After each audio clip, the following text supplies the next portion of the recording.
बिस्मिल्लाहिर्रहमानिर्रहीम। Ladies and gentleman, अस्सलामुअलैकुम वरहमतुल्लाहि वबरकातुहू। नाज़रीन करम, आज की इस वीडियो में हम न्यूली मैरिड कपल के कुछ डिप्रेशन पर डिस्कशन करेंगे। आप सबसे गुजारिश है कि अगर आपको हमारा मैसेज पसंद आए तो हमारे इस पैगाम को अपनी कम्युनिटी के दीगर अफराद तक भी शेयर कीजिए और इस कार खैर में हमारा साथ दीजिए। तो आइए बिना टाइम वेस्ट किए अपने आज किसी यूनिक से टॉपिक की जानिब बढ़ते हैं। लेडीज़ एंड जेंटलमैन, जैसा कि हम जानते हैं कि हमारे यहाँ जो न्यूली मैरिड कपल्स होते हैं, जिनकी नई शादियाँ हुई हैं, तो उनमें हम देखते हैं कि अगर फॉर एग्ज़ाम्पल जो फीमेल है वो कुछ टाइम तक प्रेगनेंसी को कंसीव करने में फेल हो जाती है, तो दे गोट डिप्रेस्ड। इस टाइम वो डिप्रेस हो जाते हैं, वो टेंशन का शिकार हो जाते हैं, वो परेशान होने लग जाते हैं कि यानी कि प्रेगनेंसी कंसीव नहीं हो पा रही। और इसी तरह हम देखते हैं कि वो लोग जो पहले से मैरिड हैं, उनकी शादी को काफ़ी टाइम गुजर चुका है, कई ईयर्स गुजर चुके हैं, वो काफ़ी ट्राई कर चुके हैं, लेकिन वुमेन जो है वो प्रेगनेंसी को कंसीव ही नहीं कर पाती। अब टेंशन्स है, डिप्रेशंस है, सोसाइटी का प्रेशर है, फैमिली का प्रेशर है, फ्रस्ट्रेशन है। ऐसे जो कपल्स होते हैं वो तो बहुत ज़्यादा डिप्रेशन का शिकार हो जाते हैं। इतना ज़्यादा फैमिली प्रेशर, इतना ज़्यादा सोशल प्रेशर, और वैसे भी अपनी जो डिप्रेशंस होती हैं, टेंशन, वो तो एक टेंशन में, एक डिप्रेशन में ही ज़िंदगी गुजारने लगते हैं। यहाँ पर हम इसी टेंशन को, इसी डिप्रेशन को, इसी फ्रस्ट्रेशन को ओवरकम करने के कुछ पॉइंट्स बयान करते हैं।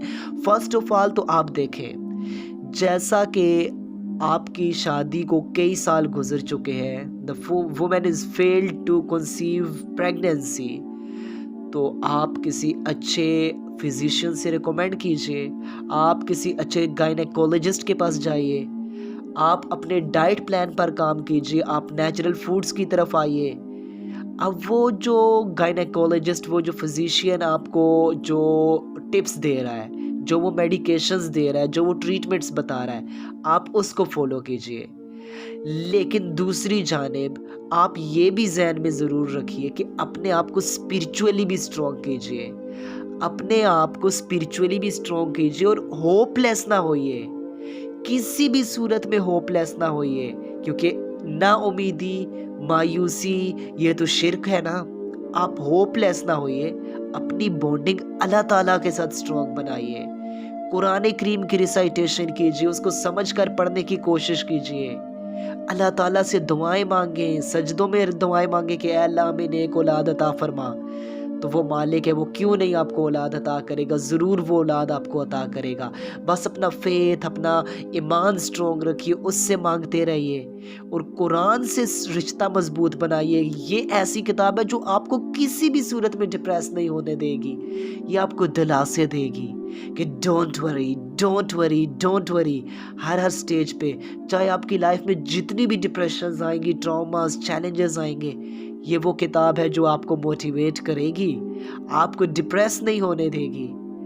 अब यहाँ पर जो लोग चाइल्डलेस होते हैं, जो लोग बे औलाद होते हैं, कुरान करीम ने उनके लिए भी बड़ी स्ट्रॉन्ग किस्म की मोटिवेशन बयान कर दी है, उनको भी बड़े अच्छे तरीके से मोटिवेट किया है। कुरान करीम चैप्टर नंबर 19 सूरह मरियम के फर्स्ट 15 वर्सेस की आप स्टडी करें ना, तो आपको काफ़ी हद तक बूस्ट मिलेगा, आपको काफ़ी हद तक रिलैक्सेशन मिलेगी। आप देखें, हज़रत ज़करिया अलैहिस्सलाम के हवाले से डिस्कशन की जा रही है कि when he was 75 to 80 years old.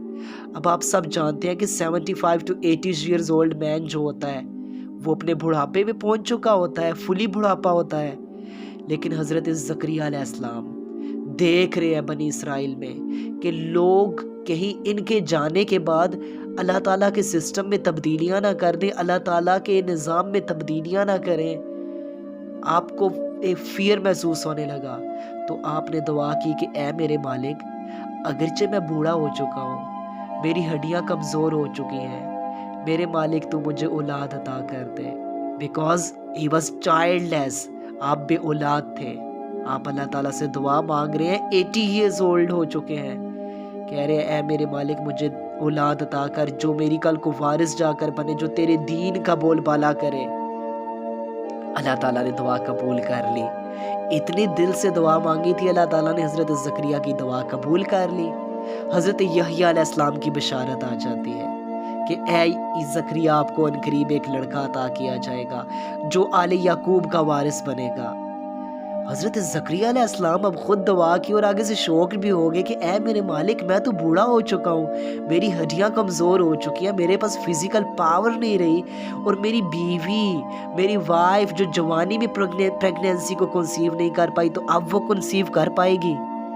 اللہ تعالیٰ فرمانے لگے کہ زکریا، یہ ہمارے کام ہے، ہم آپ کو بڑھاپے میں بھی وہ جوانی جیسی فزیکل پاور بھی عطا کریں گے، اور آپ کی وائف جو جوانی میں پریگنینسی کو کنسیو نہیں کر پائی، جو ان کے ایررز تھے، وہ ہم ٹھیک کر دیں گے، اور آپ کی وائف اب پریگنینسی کو بھی کنسیو کرے گی۔